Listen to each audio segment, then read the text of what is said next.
68. But today, it's the Texans dominating the top 10 spots.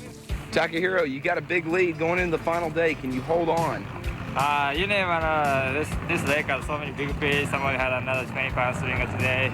But if I catch 15, 20, 15, 17 pounds, I got a pretty good chance to win this thing. So I'm pretty good. Pretty good. 23 pounds! Woo! What did that fish weigh? Get up there. Watch him.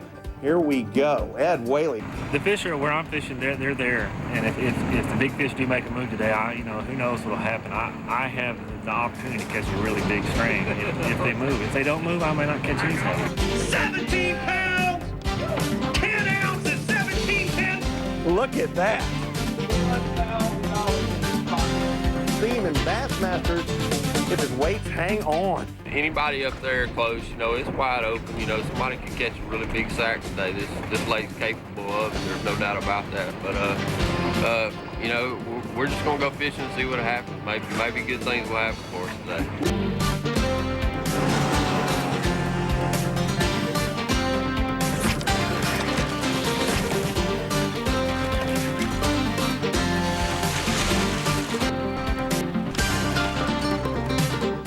The 2001 Bassmasters Tournament Trail, presented by Long John Silver's. This is the Bassmasters Central Invitational, brought to you by Evertroll. Welcome to Lake Sam Rayburn and the Texas Central Invitational. There's $242,000 on the line and 5 spots still up for grabs to the 2001 Bassmasters Classic. Hello, everyone. I'm Fishburn. And I'm Reed Ryan, and weather conditions have drastically changed from practice days. It all started on day 1, and the conditions have been wet and dreary the rest of the week. David Wharton brought in 19 pounds, 15 ounces to claim the lead. David caught his fish Carolina rigging a Zoom lizard. His fish were on channel swing points, which he believes will hold up through the tournament. I've got a pattern that's working really good. We probably caught 50 fish today that were keepers. It took 7 casts to catch a limit this morning. I missed 2, so maybe tomorrow I won't miss them. Using a black and blue Lake Fork Top Dog Lizard, Todd Faircloth rode into 2nd place. Day 1 ended with Texans holding on to the top 5 positions. Day 2 brought deteriorating conditions that delayed the launch for a short time. But Takahiro Omori overcame the weather to bring in 20 pounds, 4 ounces, and take the top spot. During last year's Invitational on Sam Rayburn, Omori finished 2nd, throwing a lipless crankbait over deep hydrilla. But high water conditions this year have allowed him to use the floating worm technique that took him to 2nd place in the Bassmasters Top 150 on Toledo Bend. Kelly Jordan, using a completely different technique, moves into 2nd place. Now, Kelly's throwing a deep little end crankbait to catch his larger bass, and he's Carolina rigging a baby ring fry by Lake Fork Tackle for his others. David Junk, who is fishing this lake for only his 3rd time, broke the Texans' stronghold on the top 5 using a Zara Spook top water plug over the grass on the inside of a creek bend. Danny Eisenhart weighs in big fish on day 2, an 8-pound lunker caught on a bargain bin bait that he found at a local tackle store. So going into day 3, here's our top 5. Takahiro Omori of Emory, Texas leads with 37 pounds and 4 ounces. Kelly Jordan of Mineola, Texas holds on with 33.1. Local favorite David Wharton stands in the 3rd position with 31.9. And Wesley Dawson of Silsbee, Texas sits in 4th with 31.8. The only non-Texan, David Junk of Quincy, Illinois, holds on to the 5th spot with 30 pounds and 8 ounces. Lake Sam Rayburn is the biggest lake inside the state of Texas. It's 114,000 acres, has 560 miles of shoreline, and is 56 miles long. Let's talk about the top 10 and where they're located. Takahiro Omori, Kelly Jordan, David Wharton, Wesley Dawson, David Junk, Todd Faircloth, James Strickland, Robert Tucker, Cody Bird, Jay Yellis. When we come back, it's the final day of competition here on Lake Sam Rayburn. But first, here's a look at your current Central Invitational point standings.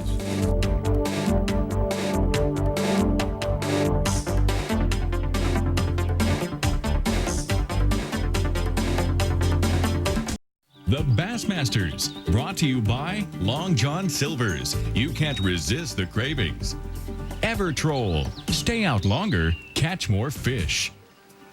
Pennzoil Marine. It's the right equipment for fishing. Berkeley Trilene. Catch more fish. And by Bass Pro Shops, the world's leading supplier of premium fishing tackle. This morning, like the previous 2 days of the tournament, the anglers are having to deal with heavy rains and a cold north wind. It is obviously having an effect on the fishing, but the key for most of these guys is keeping a positive attitude. Well, I mean, fishing in the rain, I mean, the fish are already wet. They don't care if it rains or not. I mean, some of your best days can be when it rains. You know, with the cloud cover and everything, it sometimes makes the fish less spooky up shallow, and they're actually easier to catch. Now, Kelly Jordan is sticking with his game plan despite the rain, and he is on his way to putting together a nice limit. Come to Papa. Come on home, Bass. He bit like a good, and I figured he was. Yeah, he's not that big, though. Kelly Jordan is keying on an underwater point near a creek channel. He told us that the bigger fish have come on a Norman deep little end, but this morning he's using a Carolina-rigged ring fry. Now, the fish are not taking the bait as aggressively, which might be the result of the rain and the falling temperatures. See, they're barely eating. I had to let him have it for a while. I'm waiting on him before I set the hook. This lake is notorious. You have to let him move off with it. And I let that one have it for probably a good 5, 6, 7 seconds. I guess I'm going to let him have it longer now. There. Thank you. David Wharton is nearly 6 pounds behind Takahiro Omori, so he has to have a good day. However, this morning's rain is not helping matters. Definitely slower today than other mornings in here. The lake's up some, so I mean, it could affect these fish. The rain is definitely affecting our leader. Takahiro Omori is sight fishing, and with the heavy downpours, it is very difficult to see these beds. Omori is fishing a floating worm in the flooded buckbrush in the back of Boggy Creek. He has several areas that he's keying on, but his bigger fish have come when he slowed down his presentation and fished as far back as he can get in the brush. The weather forecast is for the rains to let up as the day goes on. However, it is predicted that the rains will be followed by a strong north-northeast wind. The combination of heavy rain, rising water, cold winds, and falling water temperatures have really shut down the spawning fish as we move further into the week. Fish are just staging up right now. They're really moving at the first of this week, up in the buckbrush and getting ready to spawn. And it's colder weather and really backed them back off, and so they're just kind of staging in their pre-spawn pattern, and that's what we're catching our fish. And catch them on this wacky worm. That's a real slow presentation. Earlier this week, you could come in here and catch them on a spinnerbait, but they have really slowed down, and the fish are still here. You just have to really finesse them. The weather change definitely has affected the fish. I mean, yesterday they were a lot more active than what we've had this morning. We caught a lot more fish yesterday, and even when they bit, they were a lot more aggressive. So, I mean, the water cooling off and all that thundering and lightning and the wind blowing and rain has certainly affected the fish. We just got to, keep working and keep getting a few bites along and maybe call out some of these little ones. I'm just a good bite away from having about what I did yesterday. Got one. Big net.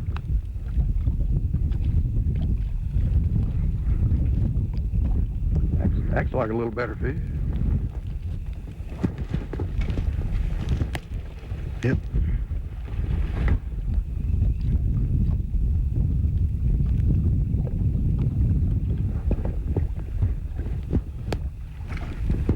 There you go.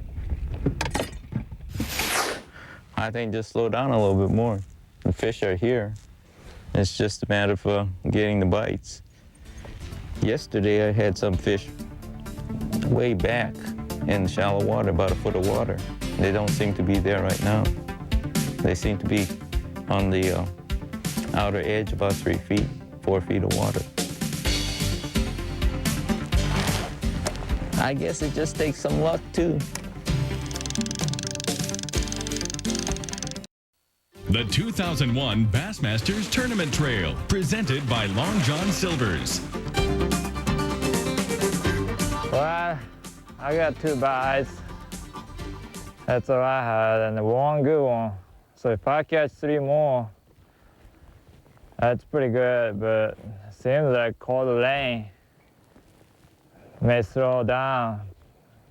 So I don't know, we're gonna find out, but I talk too much. Well, what I got here, this is a really good staging point for the fish wanting to move in to spawn, and also there's quite a few that have already spawned, post spawners. Amazing as that may seem, quite a few of them are beat up and banged up, and I guess they spawned, I don't know, last month. It's kind of amazing, but they're real beat up and skinny, and then some of them are real fat, full of eggs. And you catch them coming and going on a spot like this. And there's a creek channel bends right in here close to this point. And it's got really tall grass all around. And it's doesn't have any grass on top, called a bald spot. And they really concentrate on that inside edge of the grass on this on the bare bottom. What I'm using is a Lake Fork tackle ring fry, chartreuse pepper color, and I'm using it's real key. I'm using our tungsten megaweights, the Lake Fork tackle megaweights. It really important. I catch a lot more fish. There he is. Take it down, baby. Yep. Oh, he got me in a tree. Get out of there. Come on. There he comes. I think he's little anyway. I thought he was a big one for a second because I set the hook on that tree and I said, whoa. You got the net? Hey, he might be. Yeah, he's gonna call. Yeah. Anyway. Yeah, buddy. Kelly has managed to catch a small limit so far this morning. Since the fish are not as aggressive today, he is staying with a Carolina rig, but the trade-off is smaller fish. Well, it's like they're sitting on the trees down there. Every time I've caught 2 out of a tree now. Luckily got both of them out. David Wharton is fishing up the Ash Bayou arm of Sam Rayburn near the mouth of Sandy Creek. Like Kelly Jordan, Wharton is fishing a Carolina rig, and the bite is much slower and much smaller. If the guys that are sight fishing can get a long enough break from the rain, this tournament might just be won in shallow water. The first day I sight fished. I've got 2 or 3 fish in this pocket here that they're not real big, but they're keeper fish. I was going to try and catch them first thing this morning and go from there. It's cloud cover and rain really makes it hard to see the fish. These fish have been on this, it's a little channel swing point here. It's just a staging area for them to go back into all this little brushy coves and stuff to spawn. I'm keeping the boat out here in about 20 feet. Channel actually comes from over here and swings around off this point. And they're in a little area between the brown grass and the hydrilla that's in here. They've been stacked in there pretty good.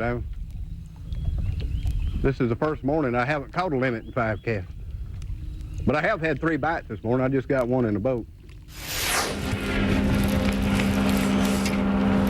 Pretty big. Yeah, it's a big one, man. Get the net, get the net. The one I had on. I got the one I had on earlier. Look at that pole bass. Good Lord, he spawned out. He looks like he's been beat with a sledgehammer, I swear to God.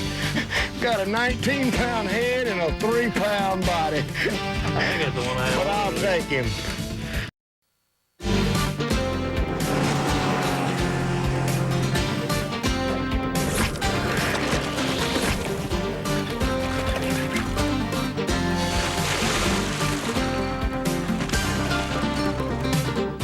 The 2001 Bassmasters Tournament Trail, presented by Long John Silver's. This is the Bassmaster Central Invitational. Brought to you by Evertroll. Welcome back to Lake Sam Rayburn. We're here at Twin Dykes Marina. Now, fish, the weather has been just horrible all week long. Cold temperatures, rain. I'm getting sick out here. What is going on with these competitors? Well, Reed, let me tell you, not only is it extremely uncomfortable for these guys with the temperatures dropping and the rains maintaining, but what it does other than mentally distract them is it forces them to fish differently. Whenever you've got windy conditions, you've got the guys who are trying to sight fish. Look at these bass, they can't see them. Rain also clouds their vision. You've got guys like David Wharton, though, right there in the top 5, and he's Carolina rigging. He'll have a better legitimate shot at winning this thing because he's out there in open water and he's throwing a bait that you don't have to look at. Then you've got the guys like the 5th place man, David Junk. Well, Junk's fishing top water, and you can't fish top water in the wind unless you're back and you're isolated in some coves and pockets. Takahiro Omori, on the other hand, he's leading this thing. Rumor has it he's in those coves. He's been looking for some fish, but he's been throwing some topwater worms, those floating worms we talked about that he did so well with a few weeks ago over at Toledo Bend. He's got a great shot. And, you know, he's got a lead of 4 pounds and a few ounces. He's probably the guy to watch. Now, Fish, you have been on this lake before. You've competed on it. What would you do? What would your game plan be to win this tournament? Well, obviously, with the warm temperatures coming in that we had up till the practice rounds, you look at Todd Faircloth, who's from Jasper. He's fishing my technique, sight fishing. I would love to be able to be here except for the rain and the wind, and I would probably be doing that. But the key here is a backup pattern. You've got to have a strategy coming into the 2nd and 3rd days, especially knowing the weather's going to change from watching the Weather Channel, and you've got to have a backup. You've got to have a plan to go fall back on some of these fish that are staging. And I think that's why we could see the leaderboard change substantially. In a tournament like this, there are so many interesting stories out on the water, and probably one of the most interesting of all is the race for the Bassmasters Classic, especially here in the Central Invitational, because we have 3 guys from Texas, this area, Kelly Jordan, Todd Faircloth, and Jay Ellis, and they're right here in the thick of things. They really are, Reed. All 3 of them could make the Classic. They're in the top 10 right now, and Kelly Jordan's the only one of the 3 who hasn't been to a Bassmasters Classic. Man, Faircloth was there last year in Chicago having a ball, and the kid's going back if I had to predict. Now, we look at Jay Ellis. He has qualified, get this, for 10 consecutive Bassmasters Classics. He's one of the elite pros. I expect to see him back. But the thing is, these guys have one more event. There's 4 events on the Central Invitational Circuit. They're going to Kimberly City, and the name of the lake is Table Rock. Who's going to have the best shot there? By far, Jay Ellis. He's been there before. He knows what it takes to get back. Now, right now, all 3 of these guys are in the top 10 in this tournament coming into the final day. If they hold off and end up making the top 10, are they a lock for the Bassmasters Classic? I'm going to say yes that they are, Reed. You know, the guys know exactly how many points it takes to qualify, and they'll go into the final round, and they'll do whatever it takes to squeeze out just enough points to get back to the Classic in New Orleans. Well, I mean, I'm optimistic.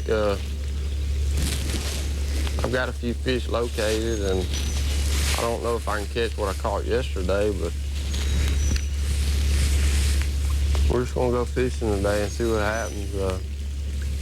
I've been so close, like last week, 2nd, last year here, 2nd, not winning. One little bit things, you know, not come together to win a tournament. But I had a 4-pound lead on these things. I had pretty good, you know, fishing going on. But I just need 3 more bites. But that's not easy, just some reason. Every time, little bitty things now come together to now come. You have to do everything perfectly to win these things. He hit it. Got him. Oh, another baby.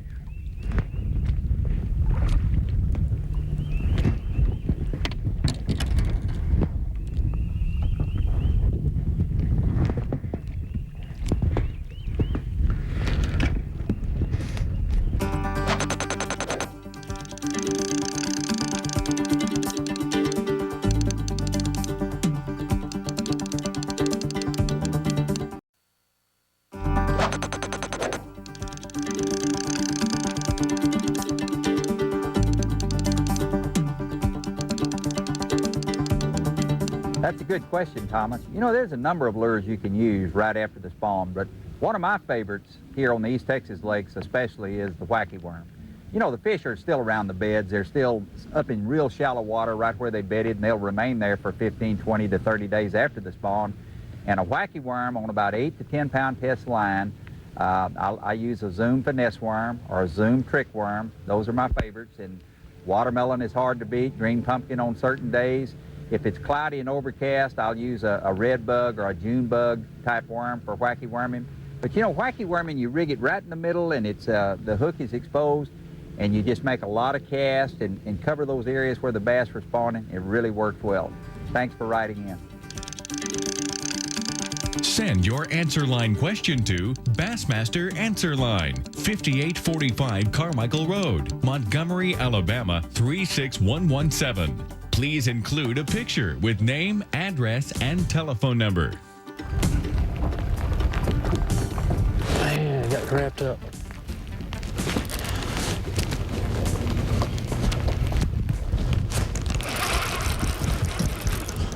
There he comes.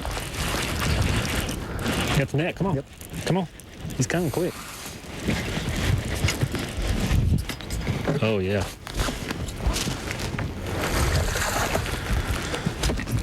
Thank you. I'm using a 1 ounce weight and about a 36-inch leader or so, 2/0 wide gap on her hook and a little baby brush hog.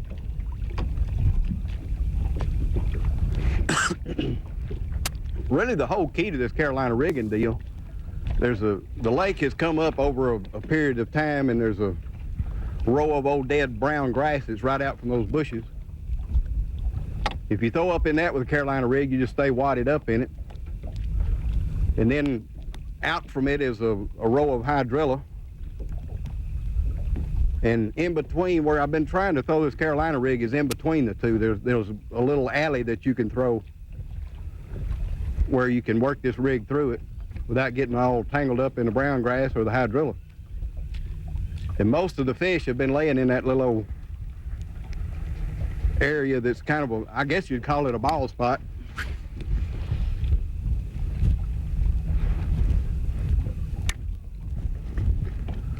Probably threw too far out to the right. I'll probably get in a bunch of hydrilla this time. Todd Faircloth has managed to catch 4 small fish today. If this one measures over the 14-inch minimum, it will fill his limit. But Todd is going to need some bigger bites to overcome the deficit he's working on. The thing that Todd's got to be happy about is that this little limit, even though it's small, will pretty much clinch a spot to the Bassmasters Classic, along with keeping him in the top 5 for this event. Number 5. Today, the fish, yesterday they really didn't move. The big ones didn't. I caught 1 5-pounder just right off the bat yesterday morning. That was it. All the rest were about what I got now, a bunch of 2-pounders. And whereas first day, I got here at 11 o'clock and caught a 7-pounder instantly, and then caught a 4.5, and they were really going. They were schooling a little bit. Yesterday they didn't school, and today they haven't schooled yet. That's just kind of an indicator of how they're moving, if they're active or not, chasing the shad. You know, I just hope they move today. If they move today, it could be great, because there's a bunch of big ones. The bite for David Wharton has really slowed down, and it's been extremely hard for him to catch his limit.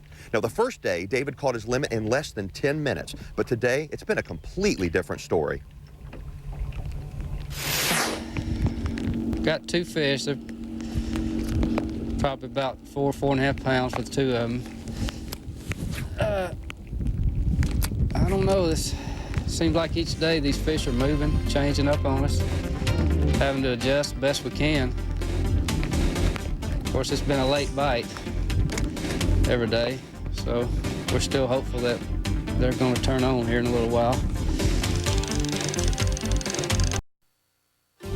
The Bassmasters Pro Tip, brought to you by Evertroll. Whenever you're on a lake and you get a lot of shallow flooded cover, like we have at Rayburn this week, it's ideal conditions for a spinnerbait. That's what I caught all my fish on this week. I was fishing real shallow on that flooded stuff, and I got on the spinnerbait bite in practice, and they were hitting the bait pretty well. But as the conditions changed over 3 days, I really had to use a variety of different spinnerbaits to stay with the fish and keep the fish biting. The biggest spinnerbait I fished this week is this 1/2-ounce Berkeley J. Ellis power spinnerbait. It's got tandem willows, a 4 and a 4.5 gold willows with a golden shiner skirt and a ringworm. It's a pretty good sized spinnerbait when you're fishing a foot or 2 of water. And I'd throw this spinnerbait, you know, when it was cloudy and windy, when the rain was falling. And I caught most of my better fish on this spinnerbait. But there were also a lot of times when the wind would quit and it'd be, or you're getting real clear water. So in those conditions, I had to go to a more finessey type spinnerbait. I'd drop down to maybe like a little 1/4 ounce spinnerbait with the same skirt color with a little grub, but instead I'm using smaller willows, a 3 and a 4. Actually, I'd even go down to a little 1/8 ounce bait with tiny Colorado blades. And in fact, I caught my biggest fish in the tournament, a 6.5 pound bass the first day on this little dainty little spinnerbait. And I had a variety of different things. I'd also go to different skirts, you know, like with this is the same spinnerbait as that, but a different skirt, bluegill versus the golden shiner. And I'd throw the golden shiner skirt in that tannic colored water, and I'd throw the bluegill skirt in the more green tinted water. So, you know, I'm changing my skirt colors for the water clarity. I'm going to smaller baits in certain conditions, bigger baits, you know, when the wind's blowing and I'm in a little bit dingier water, and just changing things up, which you got to do in these long tournaments, you know, these 3-day tournaments. You can't just take one spinnerbait and just go throw it, because most of the time the conditions change, even during the day.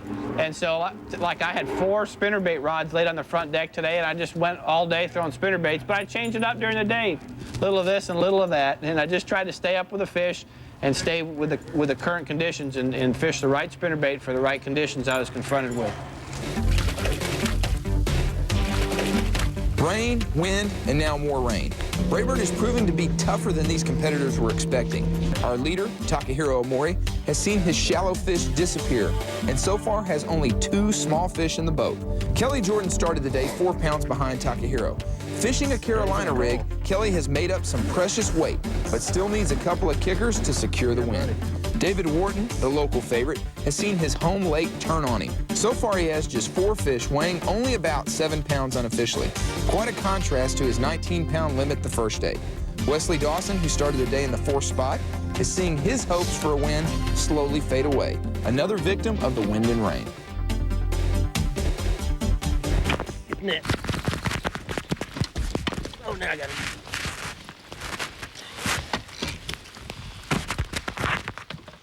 He's gonna be close. He might make it. Let me get out of your way. Come on, stretch.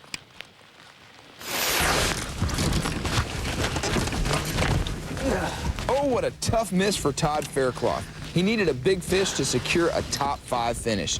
Now what he has to do is regain his composure and move on to the next fish. Wharton is still working on his limit, but this fish will make 5. He doesn't have enough weight to catch Takahiro, but he still has enough time to catch a big fish that would change things around. What he has to do now that he has a limit is make a small change, whether it be the color or bait size, to try to trigger a big bite. Beyond the Tournament Trail, presented by Long John Silver's. Like many other anglers on the professional circuit, Jay Yellis decided it was extremely important to have a college degree under his belt before pursuing his dream of becoming a professional bass angler.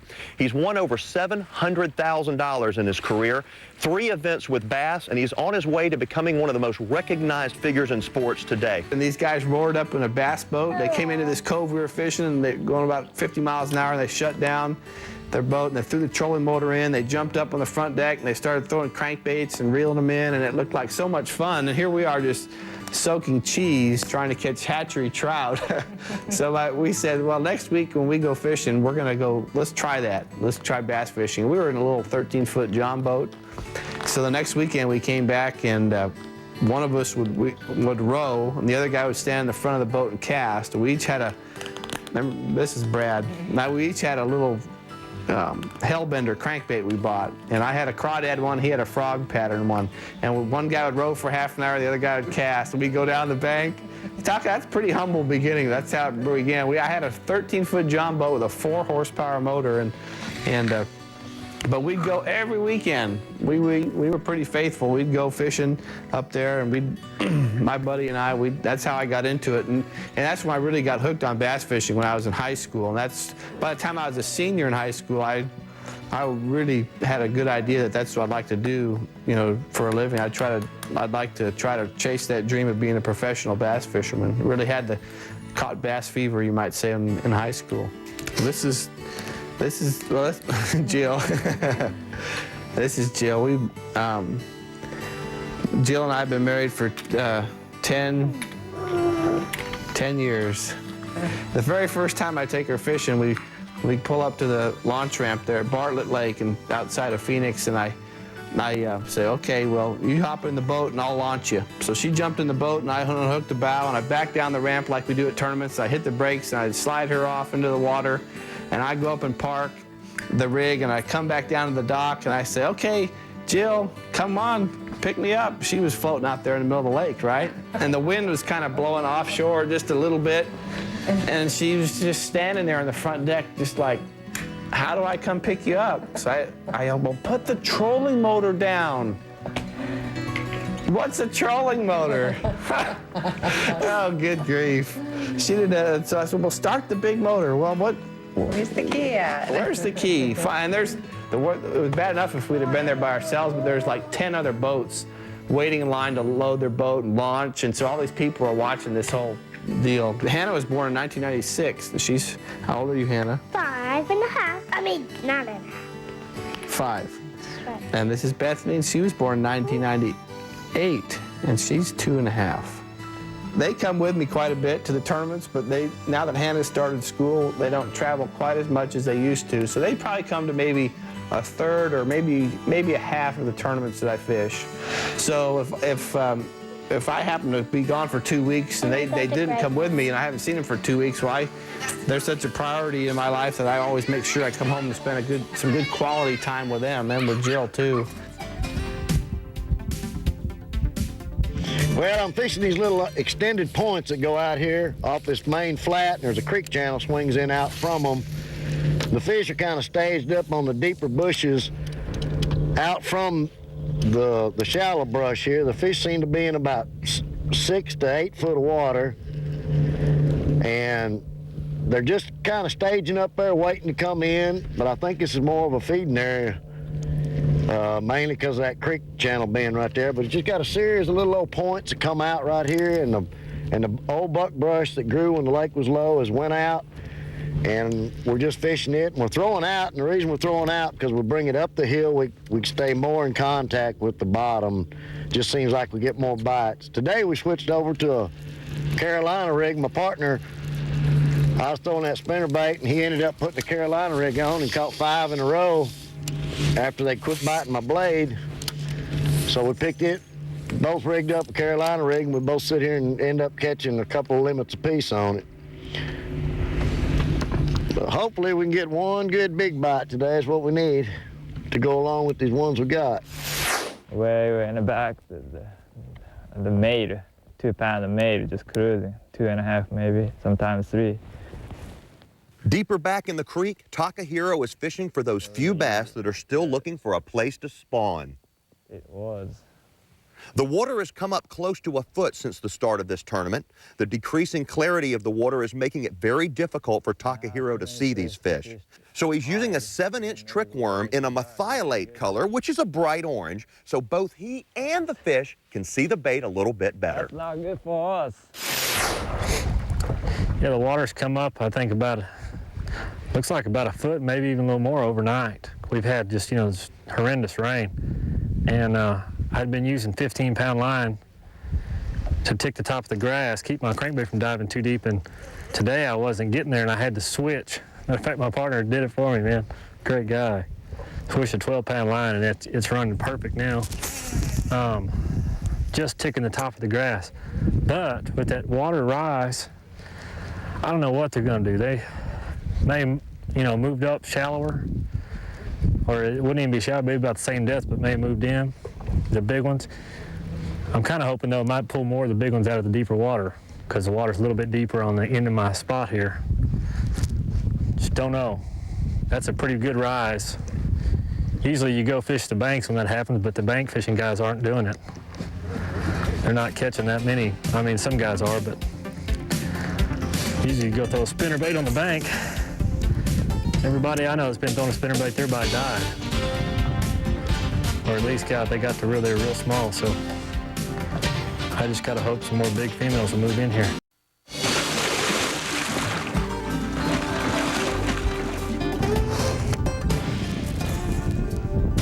Wind has changed direction too. I think it's been out about the north. Feels like it's out of the due north today. It's moved around just a little bit. North wind, they want them stabled out, warm, moist conditions, warm nights, 70-degree days, 55 to 60-degree nights, you know. These cool nights and north wind, the weather's got to get stable for them to pull up and spawn. And it just hadn't been stable. 3 weeks ago, this water was 45 degrees, 3 weeks ago. So it's warmed up tremendously, mainly from the rain, because we haven't had any sunshine here for a month to speak of, a few days, one here and there. These fish are all wanting to come in, and next week's probably going to be a big surge of fish because it's full moon next week. So I'm sure this little push of air gets through here, they're probably going to do their thing next week. Because these fish are definitely backed out today. There's no doubt. Yesterday we caught them up there in 6 foot. Today, almost all of them are in this 10. I mean, they're in 10 foot.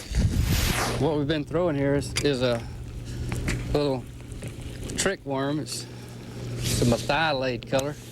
It's kind of like a pink. Fish have really been jumping on it in the past couple of days. Just throwing up in these bushes and twitching it. If they're in there, they'll jump on it.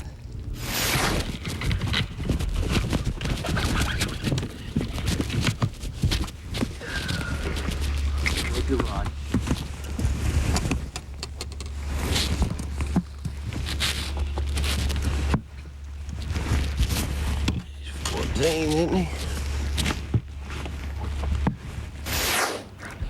I got it. I got it. That's a big one. Oh, that's a big one. That's the fish I needed. Oh.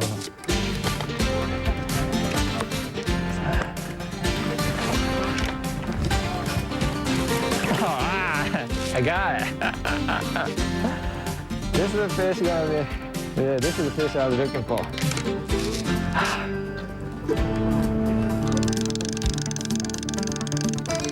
The Bassmasters, brought to you by Long John Silver's. You can't resist the cravings. Ever Troll, stay out longer, catch more fish. Kumho Tires, Kumho is the way to go. Ranger Boats, still building legends one at a time. And by Motor Guide. With Motor Guide, you can take on the world. Why don't Sam Rayburn yourself and catch bass like these pros? My gosh, another 5 minutes from it. Well, that's just fucked up. Thanks to the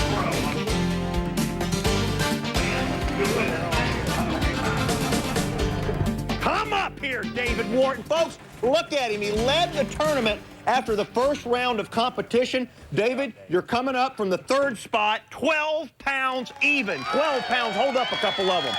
Give him a big round, folks. That's great consistency in bass fishing. And Wharton came into the day in the number 3 spot with 31.9. You stick that 12 on top of it. Tell me a little bit about how you caught the fish this week, David.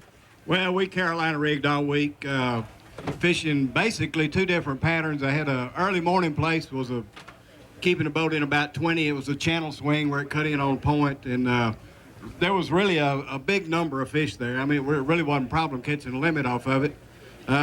But the size just went away. I don't really know what happened to the better fish. I mean, we caught fish all day, all 3 days, just never had a good bite. All right, Dave, good job. Thank you. There he goes. He's got 43 pounds, 9 ounces. He's in 2nd place. Gary Yamamoto, we've already had a couple guys up here talking about throwing the Cinco. And that's what it is. Yeah, see? I knew what you were doing this week. 17 pounds, even 17 pounds. Gary, pick up the moo mow. Look at this chunk. Golly. We might have $1,000 bass, Pee-wee. What do we need? 7-13 will take all the candy off the table. 7-13. I feel it. Gary, you think? You feel it? Come on, fire up. Y'all get crazy. 9 pounds, 7 ounces. Man, biggest fish of the event. Man, oh man, Gary, did you really catch that fish on a Cinco? Yeah, I got a little story to tell you. I went down towards the bridge, and I didn't know where Omori was fishing, but I just happened to break a pin on my trolling motor, and I saw somebody coming, so I went out there, and it was Omori. Takahiro stopped. Right, and so he gave me a pin, and in fact, he fixed it because my trolling motor was stuck. And I told him, well, if you want to win the tournament, catch that fish that I just missed in that cut. And so I left. I didn't know he was fishing that area, so I left. And I got 5 little keepers, and I watched my time. It was 2:30. I figured he was in the early flights.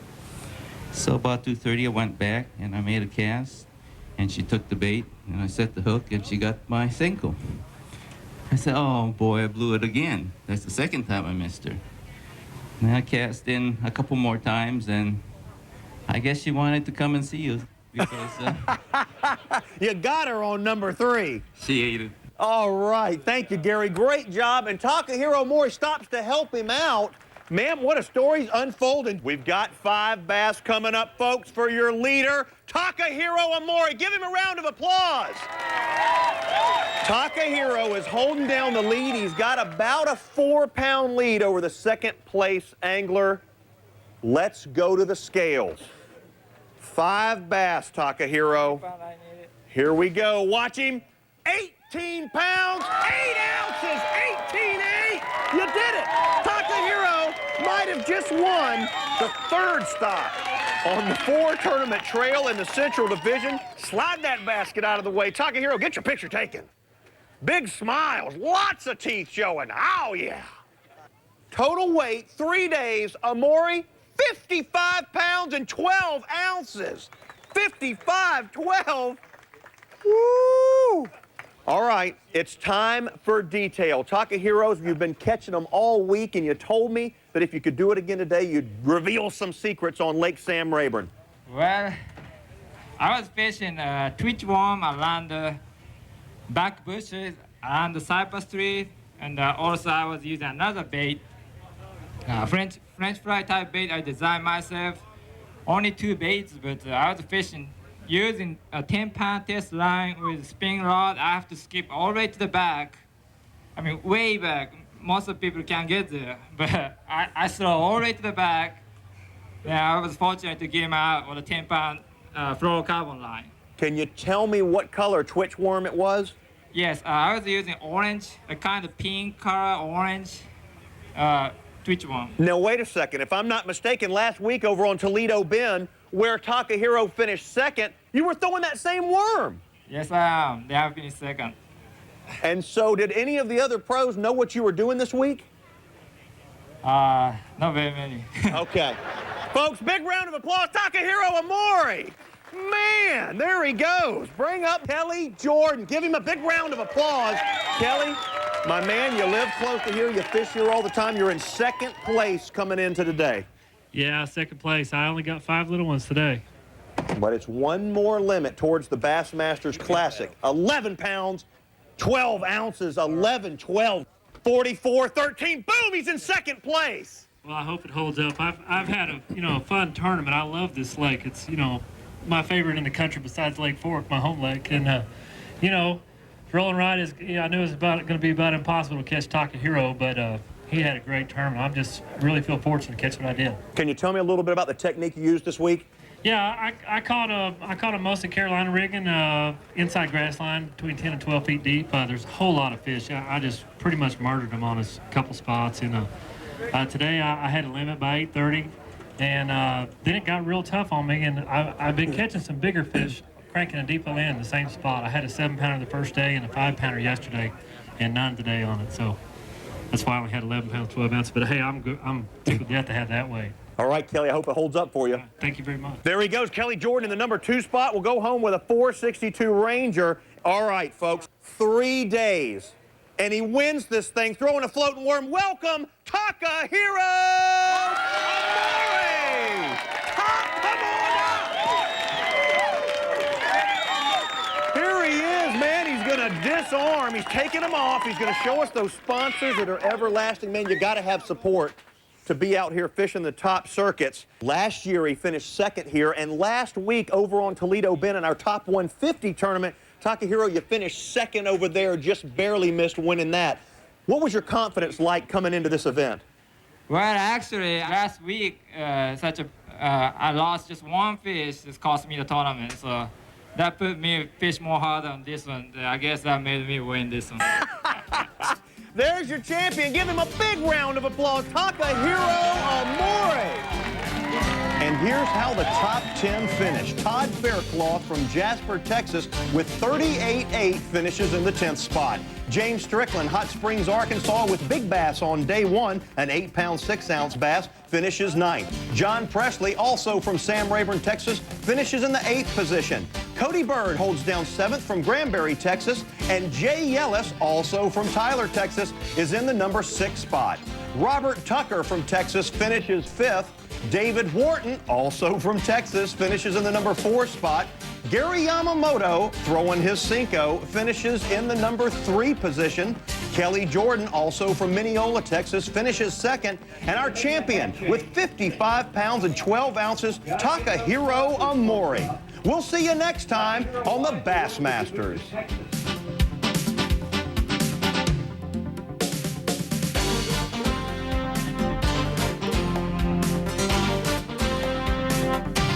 This has been a presentation of ESPN, the worldwide leader in sports. For more, log on to ESPN.com.